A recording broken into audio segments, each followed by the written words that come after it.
મનગમતી વ્યક્તિ જીવનમાં આવી કે મનગમતી વ્યક્તિ જીવનમાંથી જતી રહી, પ્રારબ્ધનો ખેલ છે, ભગવાનની ઈચ્છાનો ખેલ છે. Why are you getting disturb? કોઈ પણ પરિસ્થિતિમાં આપણી માનસિક સ્થિરતા અને આંતરિક આનંદ, આ બે વસ્તુ ઉપર કોઈ પણ પ્રકારની ઈજા પહોંચવી જોઈએ નહીં. એ અભિગમ આપણે મુખ્ય શીખવાનો છે. Done is done. It cannot be undone even if you go to London. થઈ ગયું એ થઈ ગયું, પાછું એ રિવર્સ થતું નથી. તમે ગમે ત્યાં જાવ તોય, ચંદ્ર ઉપર જાવ તો પણ એ ફરી વખત એ વસ્તુ આપણા મન પ્રમાણે થતી નથી. આવી પરિસ્થિતિમાં એટલે કે મનગમતી વ્યક્તિ જીવનમાંથી જતી રહી તો પણ અભિગમ એટલો જ રાખવાનો છે. પ્રયત્ન આપણા તરફથી 2 ને 3 વખત થાય, જોડાણ થાય, પણ કદાચ ના થયું તો એને કહેવાનું કે ભગવાન તારું સારું કરે, તારી ખૂબ પ્રગતિ થાય. Give him a big hand, a big bye, turn around your head and delete his number from the mobile. Simple.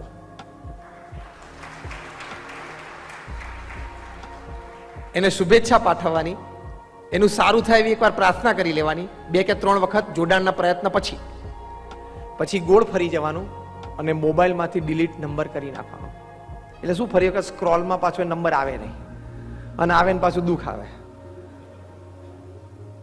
You tried your best, it did not happen, accept it, don't get disturb. કે જીવન તો આપણે જીવવાનું છે ને. તો વ્યક્તિગત જીવનમાં જ્યારે આવા પ્રશ્નો આવે, સંબંધોના પ્રશ્નો આવે, ત્યારે બહુ જ ફર્મ, દ્રઢતાપૂર્વકનો અભિગમ અપનાવવો ખૂબ જરૂરી છે. નહીં તો આંતરિક દુઃખમાંથી વ્યક્તિ બહાર જ ના આવી શકે. આપણા સ્વજન કોઈ મૃત્યુ પામે, નાની ઉંમરે મૃત્યુ પામે, તમારા છોકરાને હાર્વર્ડમાં બિઝનેસ એડમિનિસ્ટ્રેશનમાં એડમિશન મળે, MBA થાય, $1 લાખ પગાર અમેરિકામાં ચાલુ થાય, 6 મહિના પછી કાર એક્સિડન્ટમાં એનું મૃત્યુ પણ થઈ શકે છે. પ્રમુખ સ્વામી મહારાજ આની માટે સુંદર એક અભિગમ શીખવાડે છે, અને એ અભિગમથી ઘણા બધાના જીવનમાં આ પ્રકારના પ્રસંગો બન્યા તો સ્થિર રહી શક્યા. પ્રમુખ સ્વામી મહારાજ શીખવાડે છે કે હાર્વર્ડમાં એડમિશન મળ્યું એ પણ ભગવાનની ઈચ્છા. એ છોકરો ગ્રેજ્યુએટ થઈને વન્ડરફુલ સેલરી અને ગુડ જોબ, ગોડ્સ વિશ. અને કદાચ એ છોકરો નાની ઉંમરે મૃત્યુ પામ્યો, ભગવાનની ઈચ્છા સમજજો. કારણ કે ના સમજો તમે બીજું કરી શું લેવાના? દેશી ભાષામાં શું કહે છે? લે થાય કર લે. તો શું થવાનું શું છે? થઈ શું શકવાનું છે આપણાથી? કશું જ નથી થઈ શકવાનું. તો એ વખતે આવા સ્પષ્ટ અને ખૂબ દ્રઢતાપૂર્વકના અભિગમ અમુક દ્રઢ કરીને રાખવા જ જોઈએ. અને અભિગમ ક્યારે દ્રઢ થાય કે તમે 10 પ્રકારના દુઃખ એક ચિઠ્ઠીમાં લખી રાખો, એમાંથી 2 તો બધાને આવે છે. એમ આઈ રાઈટ ઓર રોંગ? 10 પ્રકારના દુઃખ લખી રાખવાના. 35 વર્ષની ઉંમરે પત્નીને કેન્સર, 22 વર્ષનો છોકરો રોડ એક્સિડન્ટમાં ધામમાં ગયો, તમારો 500 કરોડનો બિઝનેસ રાતોરાત પ્રશ્નમાં આવી ગયો, અને ઘણી મોટી ઉપાધિ ઊભી થઈ, ઘણી મોટી ખોટ આવી ગઈ. આવા 10 જીવનના મેજર દુઃખ લખી રાખવાના, આંખ બંધ કરીને 2 ટીક કરવાના, બધાને આવે છે. પછી એમાં રડવાનું શું? હા કે ના? Everybody has to pass through. Nobody has reached heaven. અંગ્રેજીમાં એક બહુ સરસ કહેવત છે, nobody has reached heaven without passing through હેલ.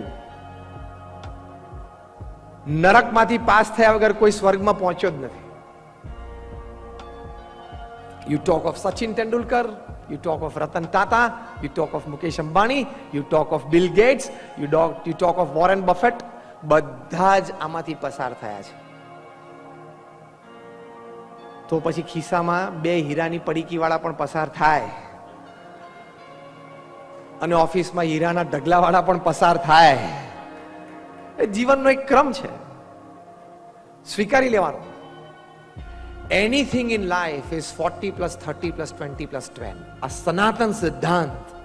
કદાચ આજના પ્રવચનમાં બીજી કોઈ વાત તમને યાદ ના રહે તો આ યાદ રાખજો કે જીવનના પ્રસંગો, ઘટનાઓ, જીવનમાં સંબંધો એ બધા 40, 30, 20 અને 10 જ છે. તમારા મોબાઈલમાં જેટલા મોબાઈલ નંબર ફિટ કરેલા છે એમાંથી 40% જોડે તમારા લાઈફ ટાઈમ સારા સંબંધો રહેશે. તમારા વિચારેલા કામ 40% સારા થશે. In work and relationship, out of all that you have, 40% goes perfect. 40% perfect જાય. બીજા 30%, આને શું કહે છે? 40, 30, 20, 10 નો નિયમ, ધ રૂલ ઓફ 40, 30, 20, 10. 40% બધું જ સારું ચાલે સંબંધોમાં અને વ્યવહારમાં. Another 30% you have to put a lot of effort two get it go. તમારે ખૂબ પ્રયત્ન કરવો પડે, ખૂબ પુરુષાર્થ મૂકવો પડે, મનગમતું મૂકવું પડે, બધા જ રિસોર્સિસ કામે લગાડવા પડે, ત્યારે કંઈક સંબંધમાં અને કામમાં થોડાક ધક્કા વાગે ને આગળ જાય. 30% સંબંધો અને કામ એમાં રહેલા છે. કેટલા ટકા થયા? 70. બીજા 20% કામ જીવનના અને 20% સંબંધો બગડવા માટે જ સર્જાય છે. It is an eternal truth, accept it. આ સનાતન સત્ય છે પૃથ્વી ઉપર. જીવનમાં કેળવાયેલા 20% સંબંધો અને 20% નિર્ણય કરેલા કામો બગડે જ છે, બગડવા માટે જ સર્જાયેલા છે. એટલે કોઈ સંબંધ બગાડે તો 2 કે 3 વખત પ્રયત્ન કરી લેવો, સંબંધો ના સુધરે તો એના 20% કેટેગરીમાં મૂકી દેવો. એટલે શું? ચિંતા ના રહે, અભિગમ. સ્ટ્રેસ એ ના રહે, અભિગમ. કેટલા ટકા થયા? 90. હવે 10% ની મજા આવે એવું છે કે નહીં? ઇંતેજારી છે ને? હવે 10% કામ અને 10% સંબંધો એ જીવનમાં કામ ખોટ આપવા માટે સર્જાયેલા છે અને સંબંધો દુશ્મનાવટમાં પરિવર્તિત થવા સર્જાયેલા છે. અનુભવ છે? અનુભવ હોય તો હાથ ઊંચો કરો. હા, બધાનો અનુભવ છે. દરેક વ્યક્તિના જીવનમાં નિર્ણય કરેલા 10% કામ, એટલે જેટલા કામ નક્કી કરે એમાંથી 10%, અને જેટલા સંબંધો બાંધે એમાંના 10%, એ 10% કામ તમને ખોટ લાવવા માટે, એકચ્યુઅલી તમે એમાં પ્રોફિટ જોતા હતા પણ લોસ આવી જાય, એ ખોટ લાવવા માટે સર્જાયેલા છે. અને ટોટલ સંબંધોમાંથી 10% સંબંધો દુશ્મનાવટમાં પરિવર્તિત થવા સર્જાયેલા છે. They were created to create enmity. જીગરજાન મિત્ર જાની દુશ્મન બની જાય. હા કે ના? ખોખારો કઈ ખાવા પડો છો ને? અનુભવ છે જ. This is the rule of 40, 30, 20, 10. આ કાયદો છે પૃથ્વી પર 40, 30, 20, 10 નો. આ કાયદો જાણી રાખ્યો હોય, આની સમજ પ્રાપ્ત કરી લીધી હોય અને પછી એને સ્વીકારી લીધો હોય તો એ જે અભિગમ બંધાય એમાં કોઈ દિવસ કામમાં ખોટ જાય, કામ બગડે કે ઓછો લાભ થાય, અથવા સંબંધો ઓછા બગડે, વધારે બગડે, અથવા સંબંધો દુશ્મનાવટમાં પરિવર્તિત થાય, ત્યારે છેલ્લા 20 અને 10% વિચારી લેવું કે 7 અબજની વસ્તી બધી આમાંથી પસાર થાય છે. The rule of 40. Rule of 40. 10. આ નિયમ અહીં રાખીને જજો. 40, 30, 20, 10 નો કાયદો પૃથ્વી ઉપર લાગુ પડે જ છે. મુખ્ય જે 2 વિભાગ છે, કામ અને સંબંધો. તો એ અભિગમ, આ વિચારધારા જો સ્પષ્ટ હોય તો દુઃખ ના થાય, તણાવ ના આવે, સ્થિરતાથી રહી શકાય, ધીરજ રહે. એ બહુ જ મોટી વાત છે. એટલે આ અભિગમો જીવનમાં એક દ્રષ્ટિકોણ, એક અભિગમ એ પણ કેળવવાનો છે.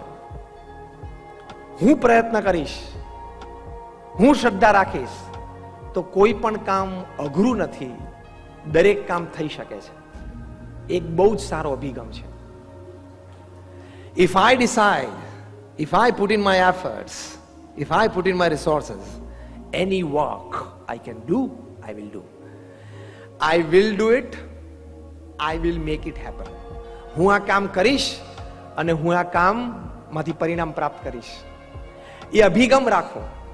મેં તમને આ પ્રથમ ભાગમાં, અભિગમ પ્રવચનના પ્રથમ ભાગમાં એક સ્પષ્ટ ચિતાર આપી દીધો. વ્યક્તિગત જીવન, કાર્યલક્ષી જીવન અને વ્યવસાયિક જીવનમાં આ અભિગમો બહુ સ્પષ્ટ રાખવા. હવે અભિગમો કેવી રીતે આપણને ફાયદારૂપ છે એ આપણે સમજીએ. તો આ અભિગમ કાર્યમાં રાખવાનો. 1983 કપિલ દેવ વર્લ્ડ કપ જીતીને આવેલા. પહેલી વખત ભારતને વર્લ્ડ કપ મળ્યો અને એ વર્લ્ડ કપ જ્યારે કપિલ દેવ ભારતમાં લઈને આવ્યા, જય જયકાર થઈ ગયો ભારતમાં. વેસ્ટ ઇન્ડિઝ ટીમને તો એ વખતે તો વેસ્ટ ઇન્ડિઝની એ ટીમ એમને તો સૂતેલા સિંહને વાંદરો લાફીઓ મારી ગયો એવું થઈ ગયેલું. કારણ કે ત્યાં સુધી ભારતમાં ટૂર માટે વેસ્ટ ઇન્ડિઝની એ ટીમ તો આવતી જ નથી, બી ટીમ આવતી હતી. ત્યાંની રણજી ટ્રોફીની ચેમ્પિયન બનેલી ટીમ હોય ને એને જ ઇન્ડિયા મોકલતા હતા, કારણ કે આપણી કક્ષા જ નહોતી એ લોકોની એ ટીમ સામે રમવા માટે. 1974-75 વર્લ્ડ કપ વેસ્ટ ઇન્ડિઝ જીતી, 1979 વર્લ્ડ કપ વેસ્ટ ઇન્ડિઝ જીતી, 1983 વર્લ્ડ કપમાં પણ ફાઇનલમાં આવી ગયા. એને એમ કે ઇન્ડિયા તો મચ્છર છે, કચરી નાખીશું. ઇન્ડિયા 183 ઓલ આઉટ અને વેસ્ટ ઇન્ડિઝ બેટિંગમાં આવ્યું. Over confidence which is a wrong attitude. કાર્યમાં ઓવર કોન્ફિડન્સ આવે એ બહુ જ ખોટો અભિગમ છે. વિવ રિચર્ડ્સ બેટિંગ કરવા આવ્યા, 10 બોલમાં 8 ચોકા. એટલે એમ થયું કે હવે તો એકલો જ મેચ જીતાડી દેશે, કારણ કે 1979માં વર્લ્ડ કપ ફાઇનલમાં વિવ રિચર્ડ્સ 138 નોટ આઉટ. હવે વેસ્ટ ઇન્ડિઝની પાવરફુલ ટીમ એ 139 ઓલ આઉટ થઈ ગઈ. તાત્કાલિક વેસ્ટ ઇન્ડિઝ ક્રિકેટ કંટ્રોલ બોર્ડે ઇન્ડિયા BCCI નો સંપર્ક કર્યો કે અમારે 6 ટેસ્ટ અને 6 વન ડે રમવા માટે આવું છે. ક્યારે? આવતા અઠવાડિયે. દુનિયાને દેખાડવું છે કે real world cup world champions કોણ છે. આ તો બાય ફ્લુક જીતી ગયું ઇન્ડિયા, બાકી બને નહીં આવું. અને ઇન્ડિયા વેસ્ટ ઇન્ડિઝ આવી અને પાવરફુલ એ ટીમ આવી.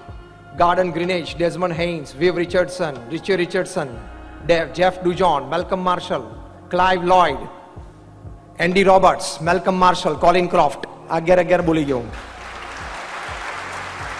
11 ખેલાડીઓ ઇન્ડિયા આવ્યા. અને ક્લાઇવ લોઇડની પોલિસી હતી 6 batsman, 1 wicket keeper and 4 bowlers.